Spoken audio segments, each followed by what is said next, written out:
Guys, traffic na naman. Ako si Angel, isang positibong tao, minsan sablay, pero matulungin. Isa sa libo-libong taong naghahanap ng trabaho.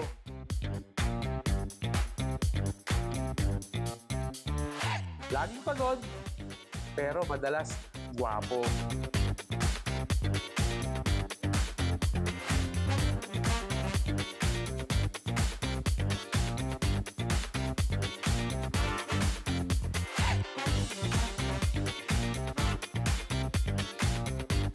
Ortigas! Ortigas! Boss! Boss! Ortigas! Saan ka Ortigas, boss? Ortigas? Dito po, boss. Meron dito, Ortigas. Maluwag pa. Ortigas! Ortigas! Paalis na, Ortigas! Ako si Angel, positibong tao. Pero minsan, hindi ko na rin alam ang gagawin sa buong araw. Paano na kaya kami nito? Hay, pero kahit na. Another day, another life.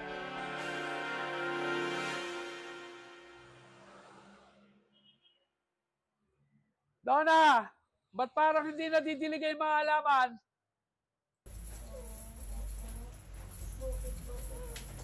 Donna! Musta mga bata? Tay, andyan ka na pala.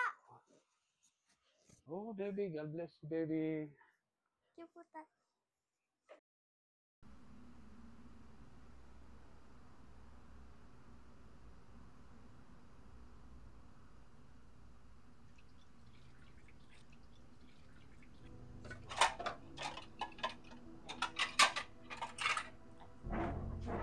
Kumain na ba kayo? Wala ba tayong pagkain, Donna?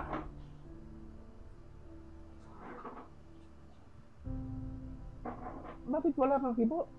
May problema ba? Hindi mo ba nakikita, Angel? Ang tagal-tagal mo nang naghahanap ng trabaho pero hanggang ngayon hindi ka ba tanggap-tanggap? Ang dami-dami na nating utang, baon na tayo. Yung mga bata, wala nang maibaon. Nakakapagod na. Pampihira na mabuhay ito. Ang nga ang pangarap mo. Mahirap naman, para ka nasa impyerno. Hoy, Angel, hindi lang ikaw nahihirapan.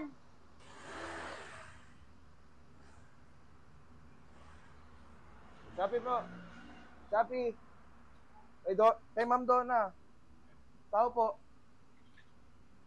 Dito. Tao po. Shopee. Kay Ma'am Donna.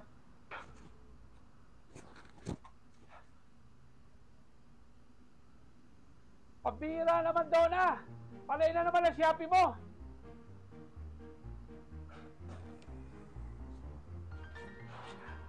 Kuya, cancel mo na yan. Wala kami babayad dyan. Pambira naman, sir. Kanina pa ako pabalik-balik dito eh. Naghahanap dyan. Pasensya na, bro. Walang-wala talaga eh. Walang-wala talaga kami. Hindi naman may laman ng wallet ko. Oh, ayan. Oh, puro resibo na lang.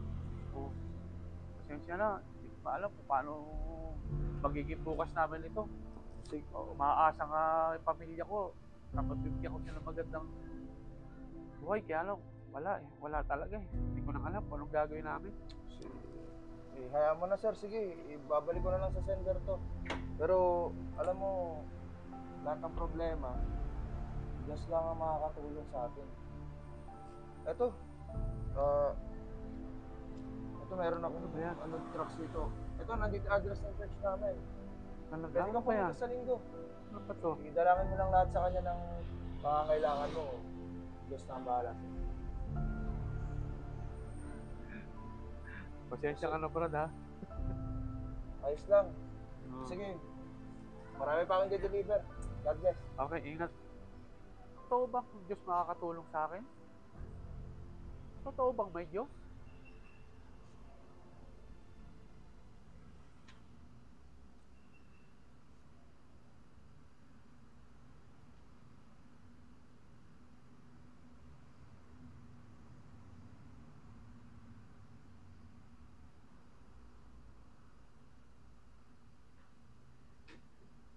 Ano ba yan, Nay? Itlog na naman.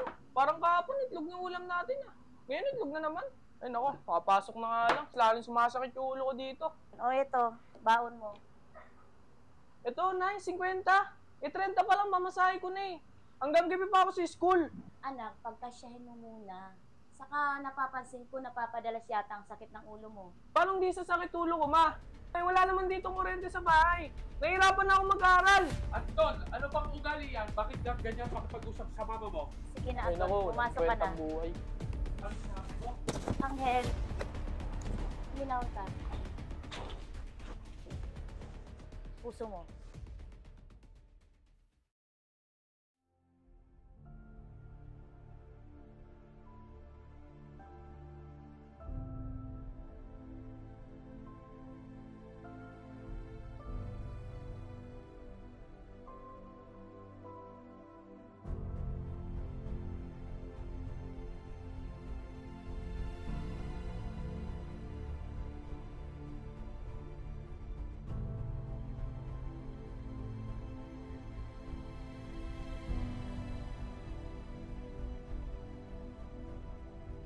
Totoo bang ang Diyos makakatulong sa akin?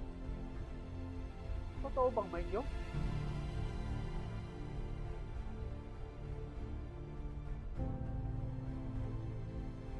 Praise the Lord mga kapatid! Kung tayo'y magtitiwala sa Panginoon,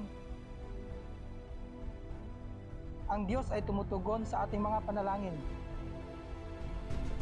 Sa oras na ito, maaari tayong lumuhod at malaya natin siyang kausapin. Hallelujah, hallelujah. Praise the Lord.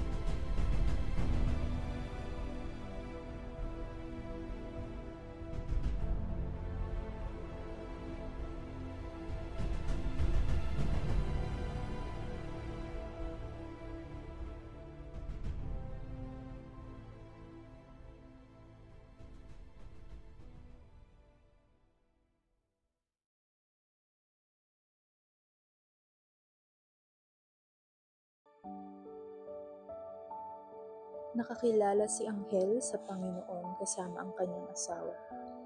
Nagpabautismo sila sa pangalan ng Panginoong Hesus at naging masipag sa pag-attend sa mga church services.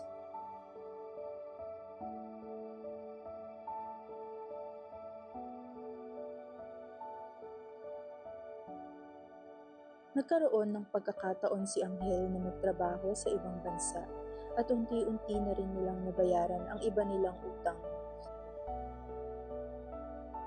Hanggang sa nagkaroon siya ng matinding pagsubok. Tagal pa ba yung trabaho doon? Siya, medyo tagal pa. Para sana, para binigyan. Oh. Oy, si Sir. Yes. Sir? Thank you, Miss Hannah. Good afternoon sa inyong lahat. Afternoon, Sir. Hindi na ako magpaligoy-ligoy pa, no? Alam ko naman na may nalaman akong balita tungkol sa ating kumpanya. Mahirap man manggaling sa akin to, pero nalulugi na at mag-asara ng ating kumpanya dahil sa bankruptcy. Meron lang tayong 3 buwan na inantay. Pero huwag po kayong mag-alala dahil ibibigay po namin ang buong sahod nyo sa mga huling araw nyo dito sa kumpanya. Kung meron kayong mga katanungan, punta na kayo sa office ni Miss Hannah.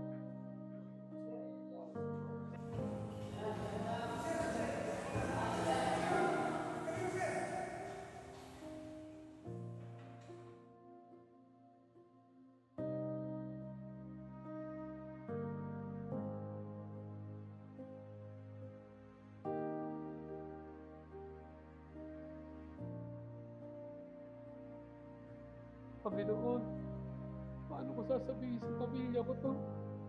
Tulungan mo po ako. Tulungan mo ako, Panginoon.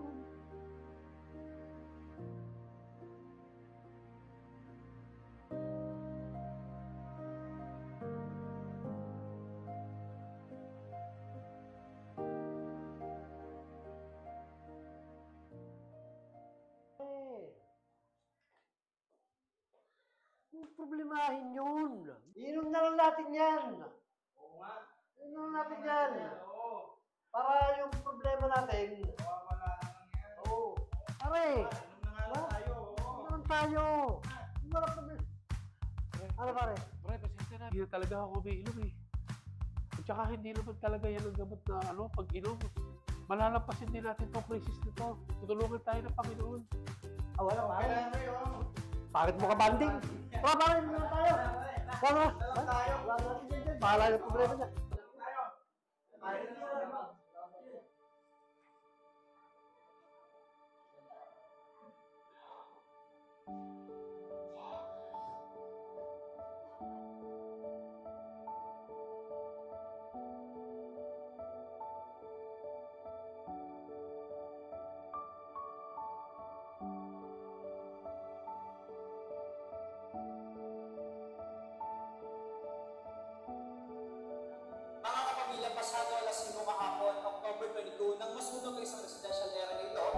sa Silo sa East Barangay Katpon dito sa Malabon.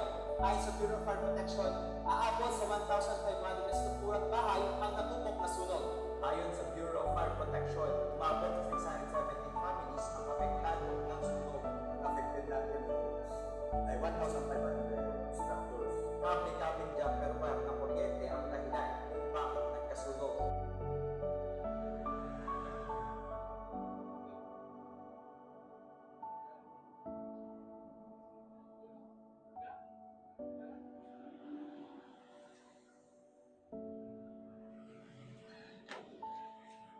Angel, nandito ka na pala. Ano nangyari dito? Sa Badona, bakit ganito? Yung mga gamit, halos wala na. Tapos kalat-kalat pa. Pasensya ka na, Angel, hindi ko nasabi sa'yo. Nagkaroon ng sunog sa street natin noong nakaraang buwan. Kasama yung bahay natin, lahat ng naipundar mo, ubos, wala na, Angel. Ang mga bata, nasaan? Kumusta naman kayo? At saan kayo tumuloy? Okay sila, Angel, na kinaate. Wala namang nasaktan sa amin, salamat sa Diyos. Siya nga pala, ganito pala ang nagagawa sa bahay natin. Pinturahan ko yung bahay natin sa pinadala mo, pasensya na. Salamat sa Panginoon na ligtas kayo. Okay lang yun. Makakapubuti tayo. Makakabawi tayo. Hindi tayo pababayaan ng Panginoon.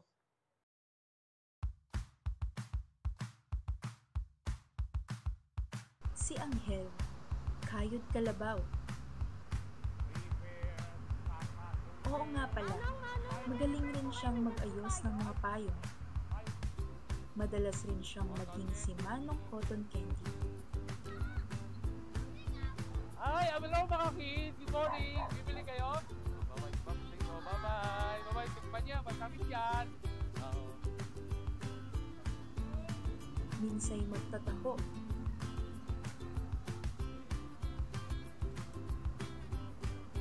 Minsay namamasada. Siya si Anghel. Mahirap ang buhay, pero patuloy na lumalaban.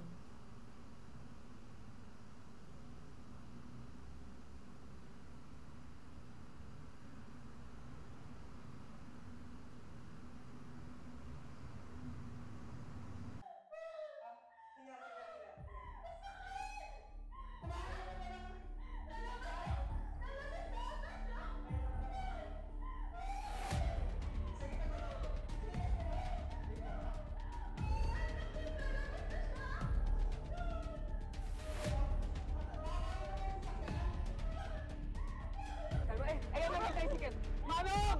Manong! Kalma ka lang. Manong, mas! Mahanap na yung asawa ko! Manong! Kalma. Manong, dito po, dito. Hawak. Manong, dito po. Masakay po kami. Mahanap na po yung asawa ko.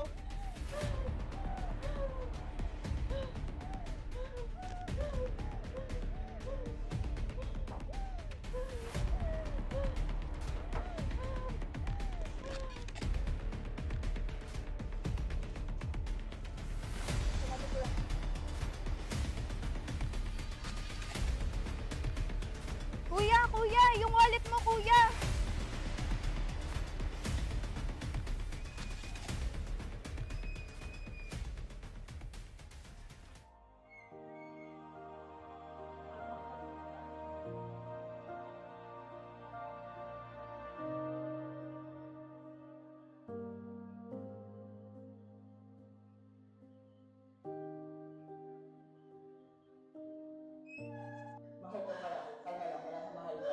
Malapit na tayo sa hospital na mahal. Malapit na tayo sa hospital. Hindi ko na kaya! Malapit na tayo sa hospital na mahal. Kalma ka lang. Hinga. Kaya na baby to. Kaya natin to. Kalma ka lang.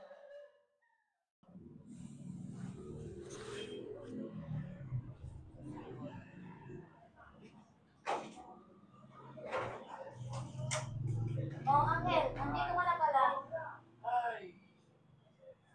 Nakapagod ang araw na to. Napakahirap kumita ng pera. O siya, magpahinga ka muna dyan. Pagkakasya na lang natin yung kinita mo.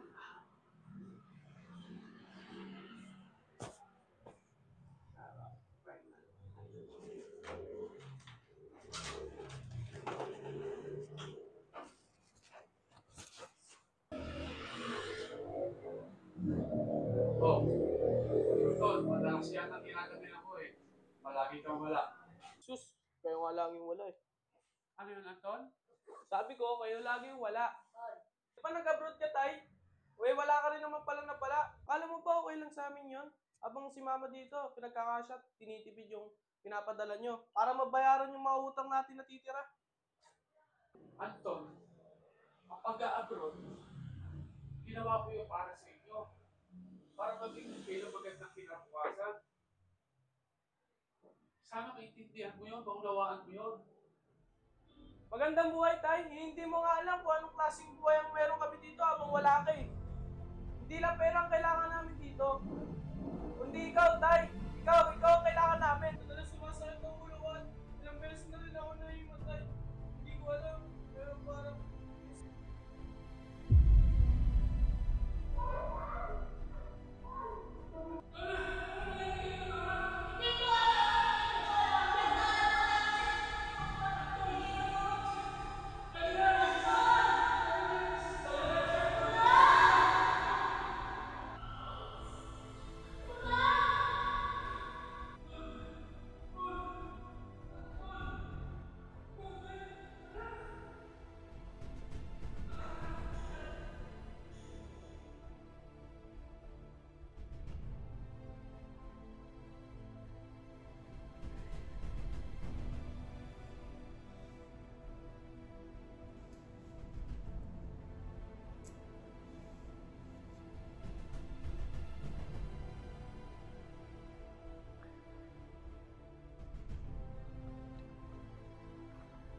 Good afternoon, Mr. De La Guardia.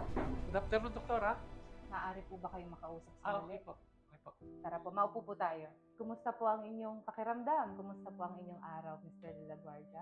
Okay naman po, Dok. Ayos lang. Masaya po akong malaman yan. Well, Mr. De La Guardia, based po sa aming ginawang mga tests and laboratories for the past few days para sa inyong anak na si Anton, nakita po namin dito sa kanyang mga test na meron po siyang brain tumor at kailangan po niya ng chemotherapy sa lalong madaling panahon. Ay, Dok, wala na po bang ibang paraan? I understand how you feel, Mr. De La Guardia. Kaya lang, yun na po ang pinaka-the best nating gawin for this situation. Chemotherapy is the best way to cure the brain tumor. Kung kaya't I recommend we have to undergo few sessions of chemotherapy for your son Anton. Dok, nais ko po kung kasama ang anak ko. Magpakatatag po kayo, Mr. De La Guardia.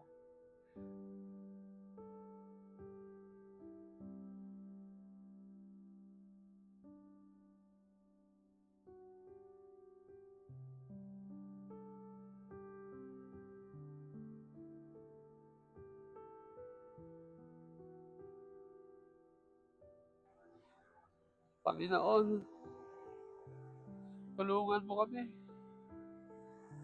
Hindi po kasya ang naipon namin pag-chemo ni Anton. Panginoon, ikaw na lang po ang tanging pag-asa para kay Anton. Tulungan mo kami, Panginoon.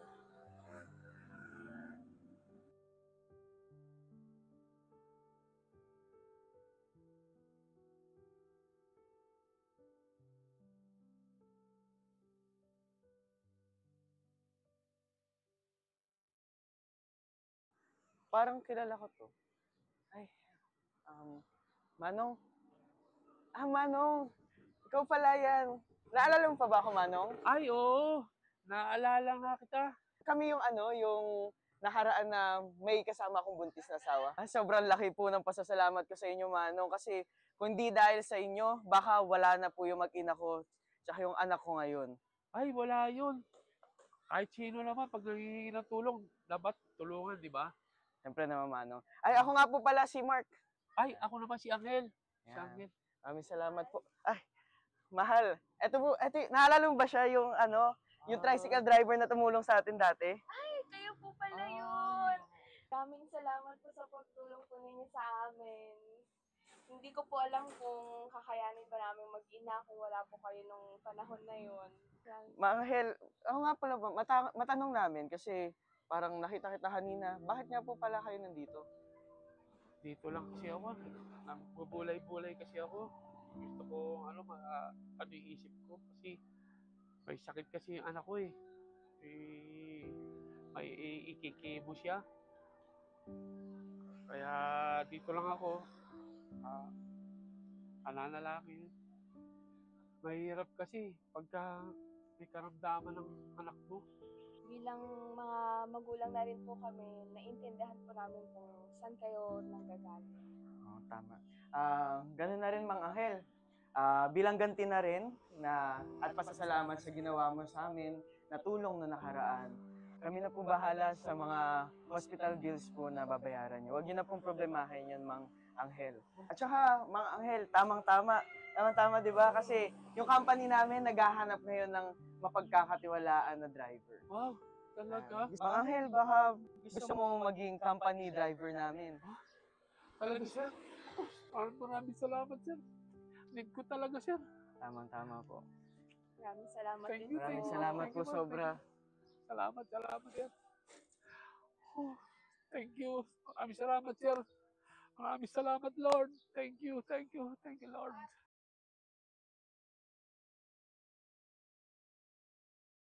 Oh, ganda. Thank you. Ito na si Angel ngayon kasama ng kanyang asawa at bunsong anak. Nay, Nay, okay na po, tara na po. Pero mas maganda sana kung kumpleto sila. Nay!